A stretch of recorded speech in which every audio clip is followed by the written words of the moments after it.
Free fire প্লেয়ারদের এমন কিছু পাওয়ার বা ক্ষমতা রয়েছে যে ক্ষমতাগুলো সাধারণ মানুষ কেন, দেশের মন্ত্রী, মিনিস্টার, রাষ্ট্রপতি কারোরই নাই। সেই ক্ষমতাগুলোই তোমাদের সামনে এখন তুলে ধরবো। তো নাম্বার 1-এ এদের যে ক্ষমতাটা রয়েছে সেটা হচ্ছে এরা যে কোনো সময় যে কোনো মুহূর্তে, সেটা হোক রাত 12টা, রাত 1টা, রাত 2টা, অথবা ভোরবেলা অথবা দুপুরবেলা, যে কোনো সময় প্লেনের টিকিট কাটা ছাড়া এরা বিমানে উঠতে পারে বা প্লেনে উঠতে পারে। অর্থাৎ বলতে গেলে এদের জন্য কিন্তু সবসময় বিমান রেডি করাই থাকে। এই যে ক্ষমতা, এই ক্ষমতা কিন্তু কোনো দেশের মন্ত্রী, মিনিস্টার, রাষ্ট্রপতি কারোরই না। নাম্বার 2, এদের যে ক্ষমতাটা রয়েছে সেটা হচ্ছে কোনো প্রকার গাড়ি চালানো শেখা বাদেই এদের কাছে যে গাড়ি আসুক এরা সেই গাড়ি চালাতে পারে। সেটাও কার বা মার্সিডিজ, বাইক বা মিনি ট্রাক, সকল ধরনের গাড়ি কিন্তু এলাতে চালাতে পারে। এদের এই গাড়ি চালানোর জন্য কোনো প্রকার অভিজ্ঞতার প্রয়োজন পড়ে না। এই গাড়িগুলো চালানোর জন্য এদের কোনো প্রকার ড্রাইভিং লাইসেন্স নাই, গাড়ির কাগজপাতি নাই। শুধু তাই নয়, এরা যখন বাইক চালায় এরা কোনো প্রকার হেলমেট ইউজ করে না। তারপরেও কিন্তু কোনো প্রশাসনের ক্ষমতা নাই যে এদের গাড়ি আটকানো, এদের নামে মামলা দেওয়া। গাড়ি চালানো অবস্থায় এদের সামনে যদি কোনো মানুষ চলে আসে, সেই মানুষকে গাড়ি দিয়ে চাপা দিতে এরা একটুও দ্বিধাবোধ করে না। গাড়ি নিয়ে কাউকে চাপা দিতে পারলে এরা একটা পৈশাচিক আনন্দ পায়। এমনও ফ্রি ফায়ার প্লেয়ার আছে যারা গাড়ি নিয়ে ঘুরে বেড়ায় শুধুমাত্র কাউকে চাপা দেওয়ার জন্য। শুধু তাই নয়, এরা যেখানে যে গাড়ি পায় সেই গাড়ি কিন্তু নিয়ে নেয়, সেটা হোক নিজের অথবা অন্যের। যেমনটা দেখো, এখানে গাড়ি নিয়ে ঘুরে বেড়াইতে বেড়াইতে সামনে একটা গাড়ি পেলো, কার গাড়ি সেটা জানার দরকার নেই, নিয়ে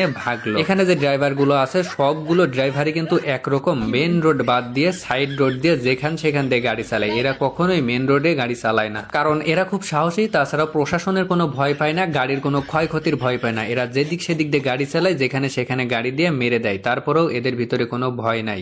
নাম্বার 3, এদের যে ক্ষমতাটা রয়েছে সেটা হচ্ছে এরা প্রকাশ্যে ঘাড়ে অথবা হাতে অস্ত্র নিয়ে ঘোরে, আবার সেই অস্ত্র দিয়ে সামনে যাকে পায় তাকেই কিন্তু মারে। যেমন দেখো, নিচে একটা সাধারণ মানুষ রয়েছে আর এই ব্যক্তিটা উপর থেকে কিভাবে ওই সাধারণ মানুষটাকে মেরে দিল। এদের ভিতরে কোনো মায়া মমতা বলতে কিছুই নেই। এত কিছু করার পরেও যে সরকার এদের বিরুদ্ধে কোনো ব্যবস্থা নেবে, কিন্তু তা করে না। সরকারও এদের দেখে ভয় পায়। আর প্রশাসনের কথা কি বলবো, প্রশাসন এই চোখ বুঝে থাকে সবকিছু দেখার পরেও। সাধারণ যেসব মানুষ আছে তারা কিন্তু মারামারি দেখলে ভয় পায়, কিন্তু ফ্রি ফায়ার প্লেয়াররা কখনোই মারামারি দেখে ভয় পায় না। এরা আরো তাকে তাকে থাকে যে কোথায় মারামারি হচ্ছে। যদি মারামারি দেখে তাইলে এরা তার ভিতরে চলে যায়, যাওয়ার পরে ওই যে মারামারি করছে তাদেরকে ধরে মারে। যেমনটা দেখো, উপরে কিছু ব্যক্তি মারামারি করছিল, এই বেচারা বুঝতে পেরে গাড়ি নিয়ে যাচ্ছিল, গাড়ি থেকে নেমে পড়েছে। নামার পরে এর ঘাট থেকে বন্দুকটা হাতে নেয়, নেওয়ার পরে ওই যে মারামারি করতেছে তাদের ধরে মারা শুরু করে।